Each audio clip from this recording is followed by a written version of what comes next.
Well, welcome, hockey fans, to the Hockey Toolkit. We're in the midst of season 3. We did take a long absence, Trevor and I, as we've been really busy with our hockey schedules, both at youth and junior hockey. But we're pleased to welcome on our guest. It's his second time on the podcast. This is Neil Ravin. He's the commissioner of the Eastern Hockey League, and they just had a huge announcement making the jump from what you could call Tier 3, although they were unsanctioned without USA Hockey's umbrella, but now moving up to defining themselves as Tier 2.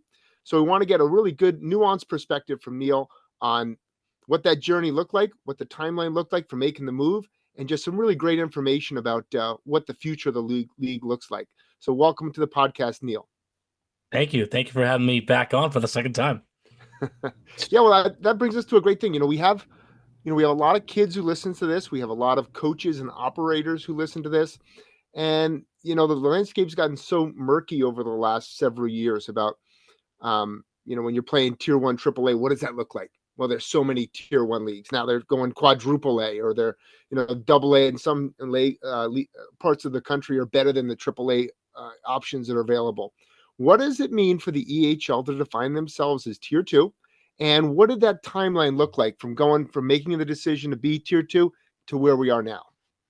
Yeah, so what I think over the last few years is, when it comes to the prospective junior hockey player, they've always strived to get to the highest level that they possibly can. And I don't think there's anything wrong with that by any means. Everybody wants to play Division One hockey when they're growing up, right? And I think as time has progressed, there's become this, I don't want to call it an infatuation, but a lot of people have their sights set on tier two. And I think the way that tier two has changed over the years is in the United States, it used to be entirely free to play.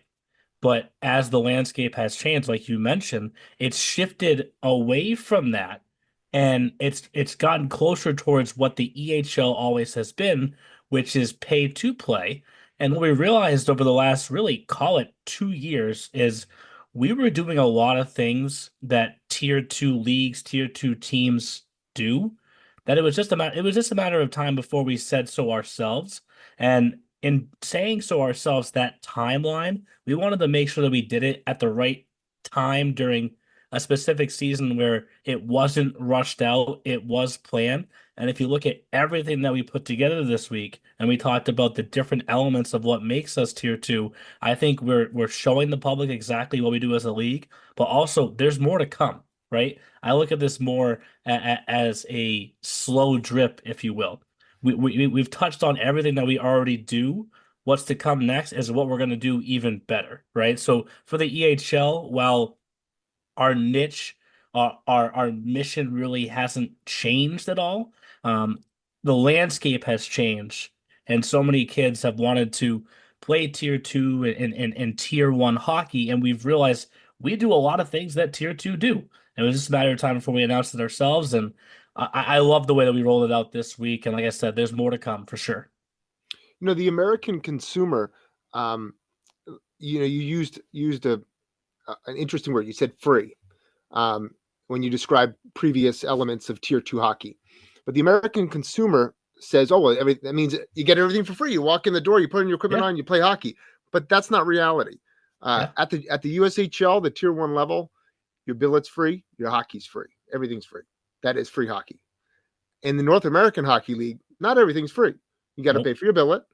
Um, I don't know whether you have to pay your USA Hockey registration or not, but that's not a huge expense. But you do have to pay for your billet. You still have there Yep. is expenses around the NAHL, and then the most recent incarnation of self-defined Tier 2 hockey had a whole bunch of layers of fees.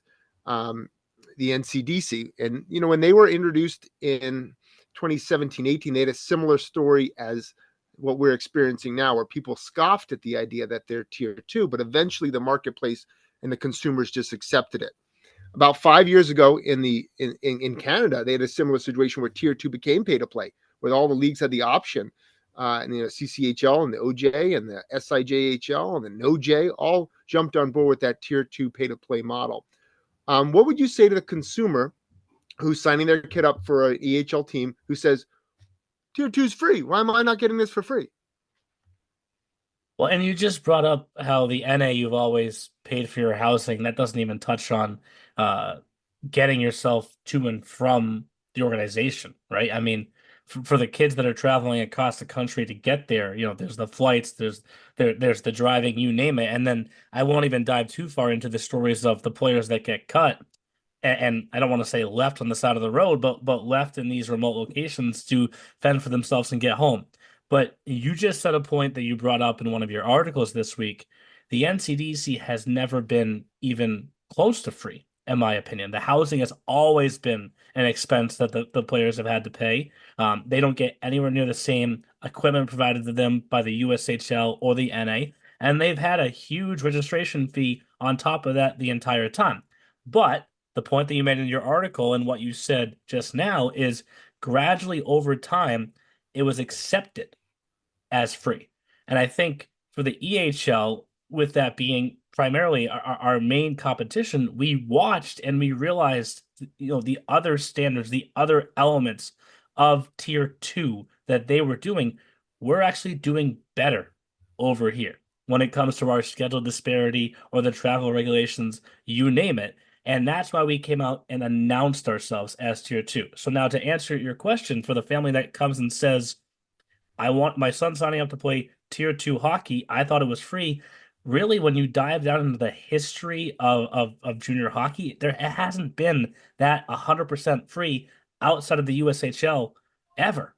So obviously, like you said, there's a lot of opinions that come when you make an announcement like this, and I'm not sitting here hoping and wishing that everyone just accepts us as tier two the way that it was the case in the NCDC. I want to prove to everyone that we're tier two, and we're going to do that with the way that we operate and the standards that we put in place to make sure that all of our teams are operating on that level. So that when people look at us and they compare us to other leagues that are tier two, they say, yeah, it makes sense. That's a tier two hockey league. Well, I mean, thinking about it in that way, again, it's the tier two is always typically meant for the longest time. And yeah, as you say, okay, they're paying for this, a little bit of this, a little bit of that.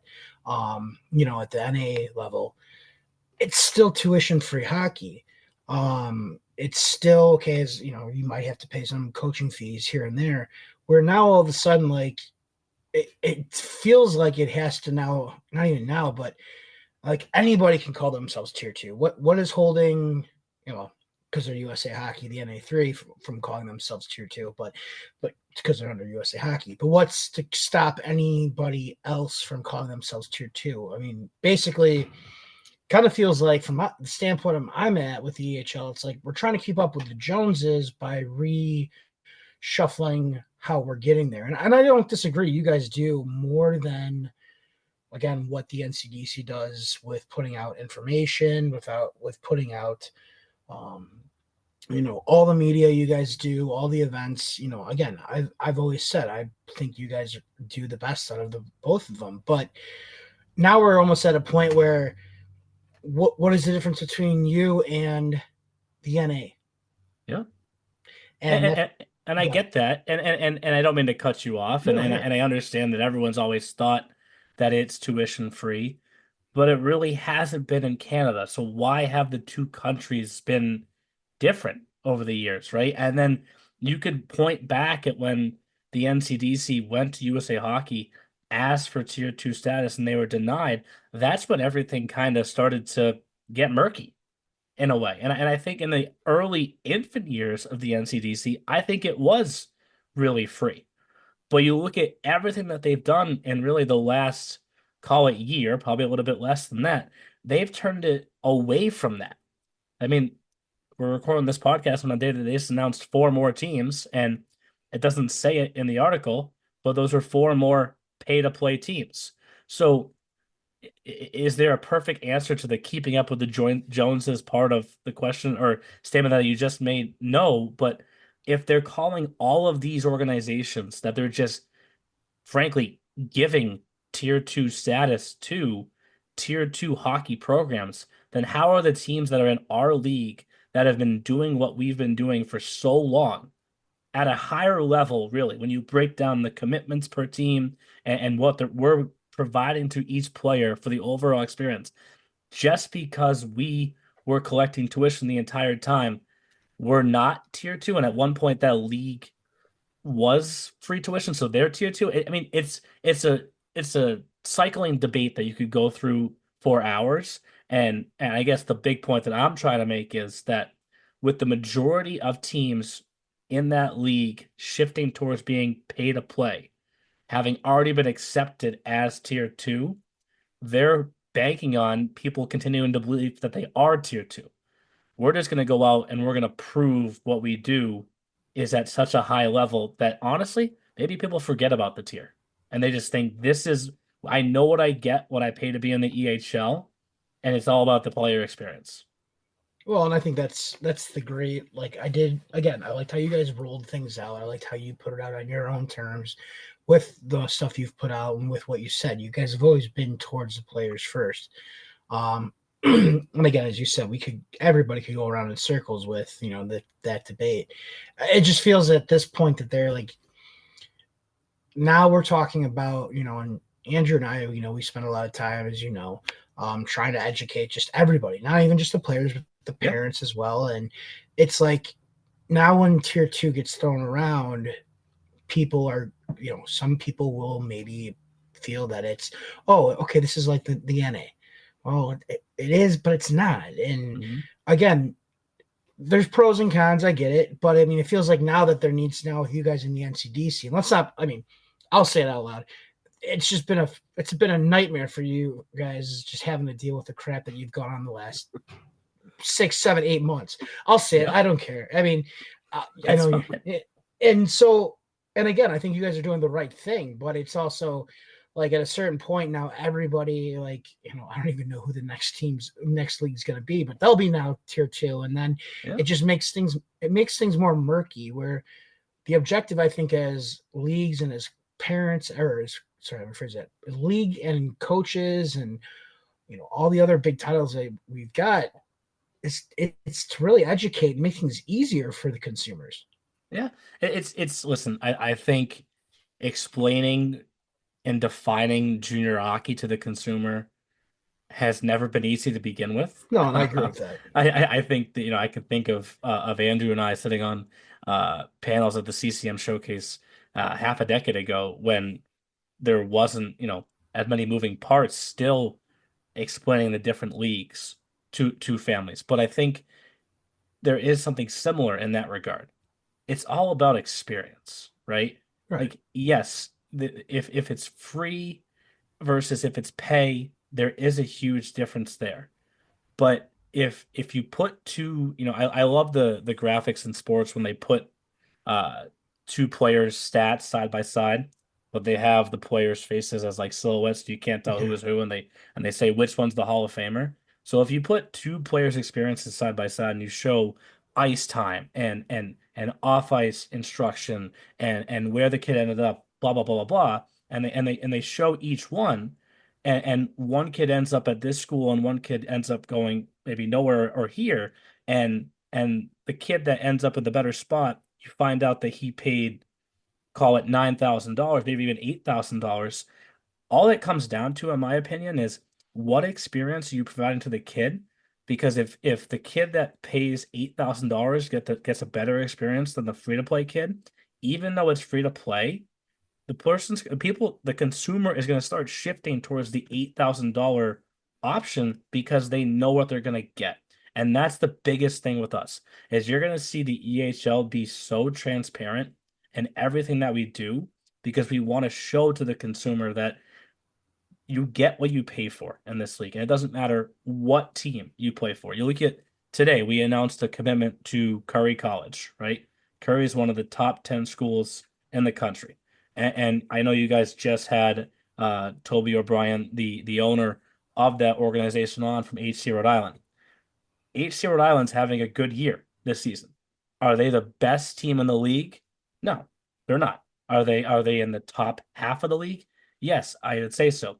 But the point is, you don't have to be on the best team in the league in the EHL to commit to a top school in the national ranks of D3 hockey, and we're going to continue to show that over the years. If you're paying or if you're not paying, it doesn't matter. If you come to the EHL, no matter what organization you go to, it's all about player experience, and you're going to see results just like that. What do you think when you say transparent? You guys are going to be transparent. And before I forget, first of all, how dare you talk to AHA before talking to us about coming on here? How dare you? Listen, I did too, though, Trev. I did too. I know I you came did. on this first. I came on this first way back when, and That's then true. talked to them, then came back. So all right, I'll give you that. All right, I know I'm putting you in a tough spot there. You got to do what's best for your league, and I appreciate that, and I respect that. Going back to where I was, so transparency wise, what type of, again, right now you talk about being the tier 2 league on the East Coast. That's exactly what I got from hearing the message in the video you guys posted. What does that mean, though? Then what's gonna be different for you guys moving forward than from the other tier 2 league that is near the East Coast or in the East Coast in the NCDC? What transparency wise, what are you guys going to do? yeah, so I don't want to tell you everything that's coming because we want to keep it to be a slow drip. But I will give you give one me something like those AHA episode. clowns didn't get. I will give you one thing because I already touched on it in the initial press release. So He's going to say trademark right after he says it. Trademark. Yes. Our player registration fee for next season is going to be $500, right? And we're going to spell out in an upcoming announcement. I'll just say next week, okay? We're going to spell out exactly what you get for that $500. And I already mentioned it in the article. We have an agreement that we've reached with CCM, so players are going to get 2 sticks. We have an agreement that we've reached with a company called Duster Hockey. Spell the Z though, Duzter. I have the shirt upstairs. It has the kind of Teflon material that they have on the wrist and on the neck because there's obviously been some pretty serious injuries in the sport recently. There's also going to be a polo, a Quench hydration package. Part of the money that you're spending on the registration goes towards your insurance, et cetera, et cetera. And the point I bring up about the registration is like we're going to come out and we're going to say this is what you're paying and here's what you get for it because that's not happening on the other side. The fee on the other side is actually more expensive than our fee. Maybe it offsets for some teams being free as opposed to tuition based, and we can get to that later. But for that $750 fee on the other side, they tell the players it's for insurance.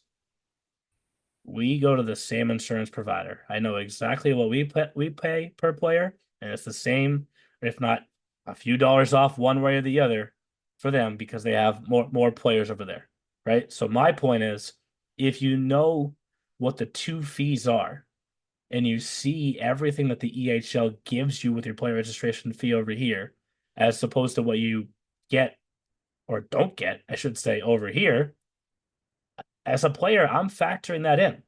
Now, are 2 CCM sticks to me make or break my decision? Maybe not, right? But it's just the tip of what we're going to give you over the course of the year. I've already spoken with teams that have said to me, on top of the 2 sticks, is it okay if we reach an agreement of our own with XYZ company and offer players a discounted rate so they can get more sticks during the year? By all means, right? Because that's just making the experience for that organization better. I've heard from teams. This is a new thing. I haven't done one of these. Not sure if you guys have, but this cold tub sensation is like taking over the world. It feels like, right? I've done the polar plunge once, but yeah, that was once enough. Yeah.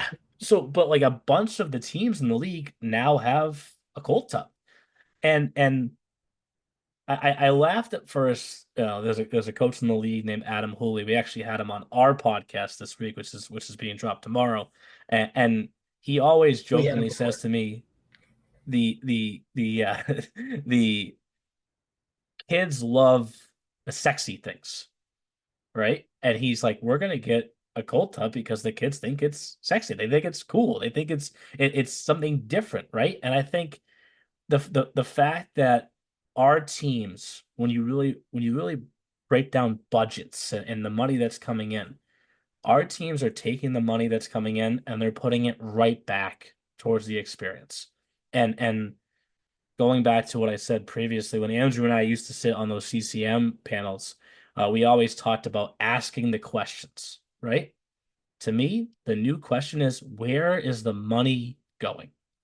Right? Whether you're paying the cheapest, the smallest amount possible in the league because you're on a severe discount or a heavy discount, or if you're paying a full tuition. Where is my money going? How am I going to see it return to me? What is the end result going to be? Because if it's something that I'm looking for, then I'm going to be willing to do it. But if you tell me something and you don't meet all those expectations that you've now set for me, the consumer over time is going to shift away from that. So there's a couple things, Neil. I do agree with you on 99.9% of what you're saying. And we had a couple of years ago, we had the USCHL, remember, in you Texas. kind of have to, considering you guys work together. I don't have to. I'm a renegade. I'm a maverick. I fly digress. my own bit.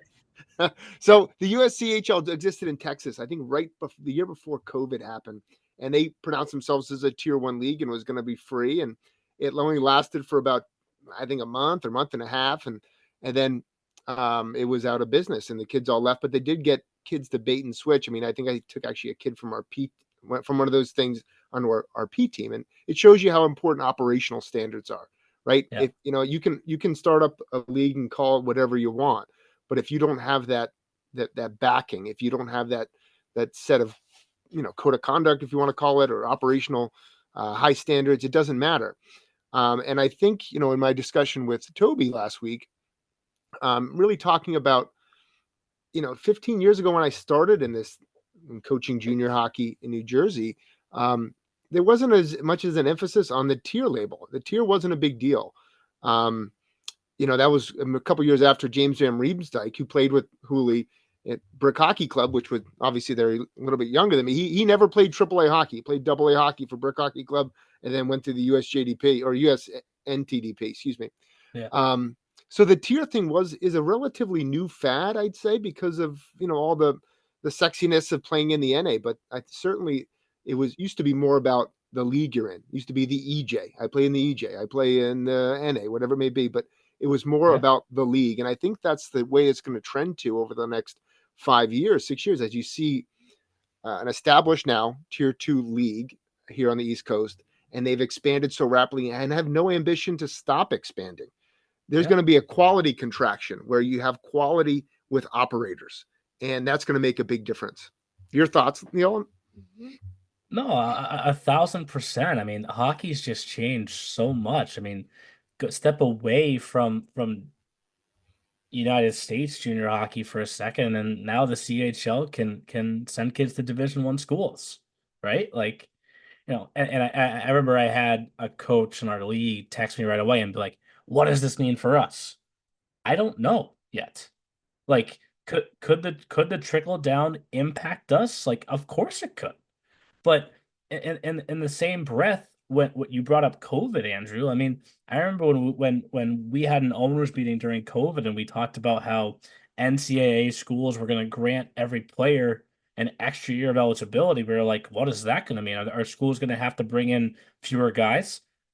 Our commitments went up. We went up into the 170s at that point, right? So and to your point, you bring up the NA, like when I first got started, the NA East didn't exist, right? Like when I first came on board with the EHL back in 2015, that was when the NA East was just about to get started. So it's to pinpoint how things are going to unfold.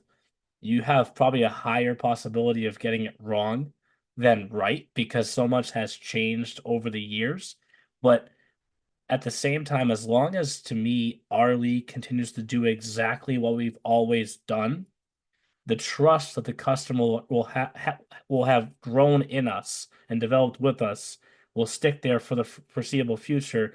And that will be the key to our success, right? The fact that we've never really wavered from who we are, I think has kept people coming back to us. So if the NA wants to keep expanding until they hit 50 teams, if they can do so and they can maintain that level of play and they can maintain their commitments, then hats off to them.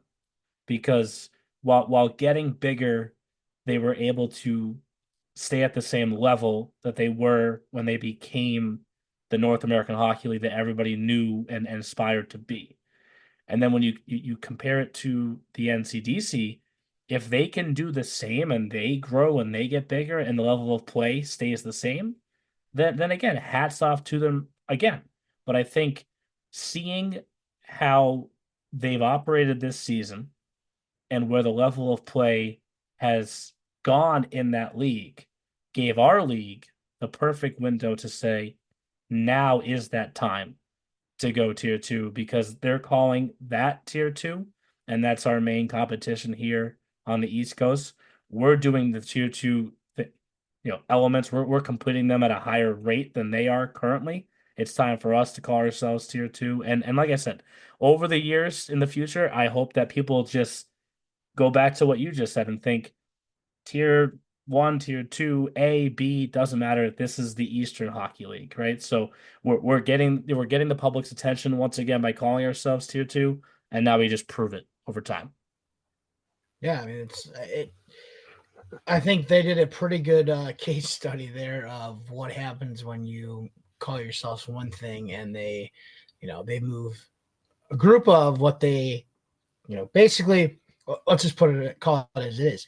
Them calling themselves tier two at the time, or they still do, sorry, right now, compared to tier three teams that they brought in, and all of a sudden those tier three teams are kicking ass against their tier two teams.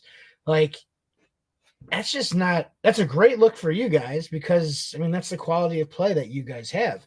That's a terrible look for them, because that just means like, oh, hey, guess what? We might not be doing something right. And again, while it may seem like I'm wavering here, I mean, again, I do think you guys have done a great job with everything you've done, and there is a difference between the two of you guys. Yeah, and maybe announcing ourselves as tier two opens up the possibility of the EJ to face the AJ just like it used to, right? I mean, that took place over a decade ago. The EJ became the USBHL, the AJ became the EHL. But prior to that, they used to cross over and play each other, right? Nah, Now, there's too much. There's an ego involved in all of listen, this. I don't. I didn't say whose. I didn't say it was yours. I don't disagree. We'll play tomorrow. I don't disagree, right? But again, like all I can think about is the player experience, right? And when I read today's story and there's a new team coming that's based out of Canada, that practices in Canada and plays their games in Vermont, even if you find the nearest points to one another from where they say that team is going to practice and where that team could potentially play, you're talking about a team that's going to get on the bus every time they have a home game for 2 to 3 hours. When you get on the bus for a road game, I don't even want to begin to estimate what that time may take. And I'm not saying that travel is a bad thing, right? But if you're traveling and you're doing it in a way where you know that you're going to go play a difficult opponent and that you're going to become better because of it, then by all means get on that bus and go do it. But if I had to predict, I'm not going to say if I had to predict, if I had to, foresee a little bit of the future, I just can't see it going the direction that the original founders of that league wanted it to go when it first started. I mean, Andrew, you said this perfectly in your article. I mean, how many teams from the original version of that league are still operating? For sure. like it's so many. This guy came in this year. This guy came in this year. And don't get me wrong, we have a few teams of our own that haven't been here. Call them original members. AC Rhode Island is not an original member, but judging by today's commitment to Curry College, it sounds like they've caught up to the group pretty quickly here, right? And I think that's the key for the EHL. We've always been the smaller niche independent league, but we've brought in the right groups that we knew could be successful. And For that's sure. what makes us stronger as a league. It makes me really nervous oftentimes if I would be a fellow NCDC operator and you've invested a tremendous amount of money in your franchise, whether it was 3 or 4 years ago, um, and now you have that product watered down so much where it's like you're Yeah. giving away these teams for free, and now you're looking at that investment, and that's what it is. It's an investment, which may have a payoff at the end that's significantly reduced, because nobody's paying for that anymore. And that's a scary endeavor when you're, often most of these businesses are mom and pop businesses. They're one or two owners. It's not a big conglomerate. There are a few of those, but that's not everybody. Now, oftentimes I see on different discussion groups or questions, they say, oh, the top teams in the EHL left. And I'd always scratch my head because, I don't see it like that. I don't see it like that at all. And I know you may not want to go down this road too much, but in terms of the operators that left and the history that they had in the league, is there anything you'd like to comment on in terms of their win-loss record, their storied success, or anything on that? Yeah, listen, I've had this question asked to me on a few different podcasts. So sorry, Trevor, but before AHA, I was on the Dan K podcast once, and I was on this podcast. Good guys. They're good guys. I like them. So they're cool. We're cool. But on the surface, if you're looking at the teams that left in the immediate, most recent history, yeah, they played in the championship game against each other last year. That doesn't mean that they've been on this historic run the entire time that they've been in our league. And the bigger key that I want to say for the teams is, first off, the Rangers had plenty of success over the years. They won a couple championships and they put a lot of kids in college. And the Railers that last season was obviously far and away the best season that they ever had, right? But you look back at the seasons prior, there were plenty of growing pains there also for each organization. I mean, the Railers the first season won 7 games. I think is the number. Don't quote me on that, but I think that was the number. But I think the bigger point that stood out to me with the departure of those teams is when you looked at the way some of them operated. While on the surface, the sting and the shock of losing a team probably to a lot of people made it feel like it hurt the EHL. To me, it helped us because if we're going to be a league that pounds the table and talks about how we're all about player experience, and we have operators that aren't delivering on the player experience, then those aren't guys that I want in the room. I mean, it's really that simple, right? And if you want to take that comment that I just made and do your own research, just take the time to go look at roster sizes and total number of players used over the course of the season. And don't get me wrong, when you're in junior hockey, it's such a long year that if you have the chance to bring in an additional player who gets cut from an NA team or this or that, you probably have to because you can dress 22 guys and there's injuries and whatnot. I know there's been plenty of players that get injured, for months on end that possibly can't come back. But the bigger point is if you're bringing guys in just to solely win, then is it really about the player experience? Yeah, I know there's the bonus of winning and being the top team and putting on your bio or your Instagram that you're the champion. But if you're not reaching that end result that you're looking for, then was winning that valuable?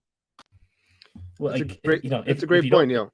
If you don't commit, does it matter that you won the championship? I don't think so. I agree with you. Trevor and I are always been, we're coaches first, and I get my most amount of pride is in the player development aspect of where you take a group of guys and where they're going to be at the end of the year in 6 months and seeing that growth, seeing that trajectory from point A to point Z. And that's the most rewarding part of the junior hockey experience on my end. Now we're also in a different market where I couldn't even attempt to bring in 50 guys on a given year, Yeah. because of the dynamics of this small community. But speak to that, roster sizes. That's a hot button issue in junior hockey. Obviously, you have really big rosters in the NCDC, and you do have big rosters in the USPHL Premier. They're smaller, obviously, under the USA Hockey umbrella. We're no longer under the USA Hockey umbrella. What does the roster sizes look like for the future? Yeah, so we have a cap of 30 guys on our roster in the EHL. I don't see it going up in any way other than maybe we touch on affiliate type players and stuff like that in the future, which is, a player gets a chance to dip his toe in a little bit and actually play a few games over the course of the season. He may be tendered for the future year, right? But the bigger point being, we're never going to go above 30. And if I just brought up the point, you can dress 22. So people are doing this quick math in their head. Well, if you dress 22 and there's 30 on your roster, there's still going to be 8 guys sitting in the stands every game. The number of teams that actually hit 30 in our league, Andrew, I I could probably count them on one hand, right? Like For sure. maybe For even sure.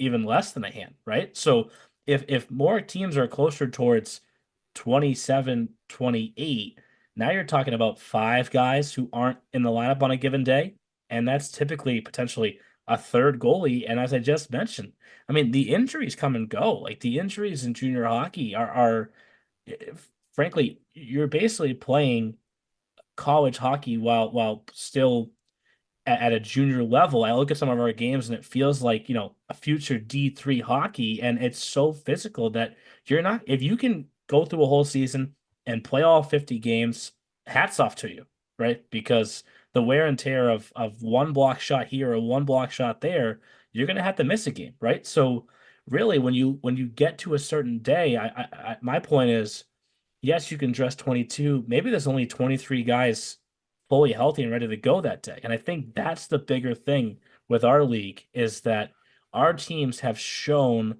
over our history, and you can do your research on this and you can fact check it, that they commit to the guys that they bring in from the beginning. Of course, there's, you know, 2 to 3 to 4 guys per year that they may have to flush out. I mean, there's times when you can commit a kid halfway through the season to college and he joins his college team in January, right? But the 95% of the players that our coaches recruit in the summer are the guys that they finish the year with. That's the most important thing. Do that research, see the game counts, and see that they're committing to the same lineup, whether they win or lose. And just to tell a quick story and not get too off the rails here, but because I'm on with you guys and Andrew, obviously, owner of the Wolves. Every week I have a tab on my desktop here. When I click open, it opens up every single college hockey conference in the country, right? From D1 to D2 to D3. And I do it every Monday and Tuesday until each conference posts their weekly stars of the week. They all call it something different, right? But I'll go through each one, and then that's how I'll pick out which individual players played in the EHL. So we have the story coming out tomorrow. There were 5 more alumni that won awards this past week for the EHL. So we've kept the streak going pretty. It's like 5 guys per week for the last month, right? But the very first MASCAC stars of the week, and I hope this player hears it and agrees because he's one of your former players. Bobby Bernier was a player of yours, right? Oh yeah. I think that you would agree he probably isn't in the top 10 Wolves of all time. Is that an accurate statement, right? But I got a story about Bobby Birdie when you're done. But yeah, yeah, go ahead. but the point I'm trying to make is he came in because he trusted you guys. And with your coaching staff, you developed him to a spot where he was ready to commit to college, and you put him in a college where he could succeed right away. And he wasn't the leading scorer in our league. He probably wasn't even the leading scorer on your team, but he was MASCAC Player of the Week that very first week, and I was like, that's the perfect story because it just shows that it doesn't matter what team you play on, what line you play on, the coaches commit to the guys that they sell, they recruit in the offseason, and then they put them in the spot where they can succeed, and then that's the proof of the success right there. Look no further. But you can go with your story for now. No, Bobby now. I love that, Neil. I actually didn't know Bobby had gotten that accolade. So that's congrats to Bobby, and that's fantastic. He came to our team. He's from Texas. Came to our team in 21-22 after playing in the USPHL Premier. He was a point of game player at that level. He was more like a third, fourth line guy for us. But that year we had a bunch of Massachusetts kids from prep school. We had, Jack Ennis had been with her a couple of years, Liam Kilgallen. And right off the bat, Coach Bailey was like, I love Ennis. He plays really hard. He's a Boston kid. His brother's a cop. His dad's a cop. We're going to take that kid. And then Kilgallen got really hot. Like in the first half of the year, didn't play much at all. And then the second half, he went on like an 11-0 win streak and led all the way to the finals. He was fantastic. But over the course of the last month, he was spending a lot of time at our rink and just seeing us at different things. Mike Bailey was. And he said, what about the Bernier kid? What's he doing? And I was like, well, he's talking to some schools, but there's not a ton of interest. He's like, I would take him, but he's got to know he probably not going to play a lot his freshman year. And he took him, and Bobby worked his butt off, and he's earned everything he's gotten. So now he's gotten almost a point a game in his junior year. And I think there's a lot of hope for an even better senior year as he's a leader on that team. And they're going to have 3 Wolves who are going to be in a position to have some of their best years ever at Framingham State. Yeah. And I think just to bring it full circle back to this conversation that we've had, I don't know what you guys charge for Bobby Bernier for tuition. And frankly, I don't think it really matters, right? But that's a kid from Texas who clearly it wasn't free for him to come up and gain the player experience that he got with your organization. But if he didn't spend the money that he did to gain that experience, would the end result have been the same for him? You could sit back and you could say no, right? And every time we can tell that story, because I think this was a previous line that I used to use. Every story really is different, right? And I think that's how you gain trust in the market, in your niche, in your region, and all the way down to Texas. Like this a kid from Texas that ended up in Laconia. I'm sure it was a little bit different for him. It was a step up. Trevor, what do you got for Neil? I mean, Neil's pretty much hit all the questions I had. Like, it's, again, my big thing has always just been education. And again, out here in Chicago, junior hockey doesn't seem to be, we've got the Steel, obviously USHL, but we don't have an NA team. We do have 2 USPHL teams, but Chicago by nature really doesn't push kids towards the junior route unless they're younger. Like, you don't see too many 20-year-olds, or not 20-year-olds, too many 18-year-olds graduating high school. Like, most of the time they're just ready to go to, if they're playing club hockey or whatever, they're ready to go to college. So, I mean, it's just a different beast. And so, I mean, the questions that, that we've asked, and I know they're a little probably more pointed than you were hoping for, but I mean, at the end of the day, it's, it is important, because that distinction is when we try, I guess coaches, like, as Coach Trimble said, I've coached kids that have wanted to play junior hockey. Okay, well, where's the right fit for me, Coach? Well, okay, I know you're not going to be playing in the NA. Okay, so what is the right fit for you? What is the right league for you? Do I push them towards the USPHL? Do I push them towards, the EHL? And now for them, it's okay. Well, what is the EHL? And so the whole tier 2, that's where things get a little convoluted. But my hope for everybody is just it starts kind of making sense. Yeah, and I think you bring up Chicago. It just takes one player in each of these locations, right? Just to tell one more story, we previously had a Michigan combine for a number of years, right? My very first year we did it, I was like, how are we going to get the players in Michigan to show up to an EHL combine when they have no idea what the EHL is? And I'm like, all right, well, let's just start. I pull up Michigan high school hockey, and I just look up every single high school, and every AD, every high school coach that I can, and I'm just messaging coach after coach, and AD after AD, and I hit one, and he writes back, "Hey Neil, I know who you are," and I'm like, "What?" I'm like, okay," and he's like, "Did you not recognize my last name?" And I'm like, Parsons, I recognize it now. His son had played in the league. He's like, "I'll get players to the combine." And I'm like, "Okay." He goes, I didn't realize that you guys were coming for a combine, but it just takes one of those stories, right? He ends up sending, I think they sent 5 guys to the combine, 3 more players end up in the league, and now we have this little pocket of Michigan that didn't know who we were before, and now they know who we are, right?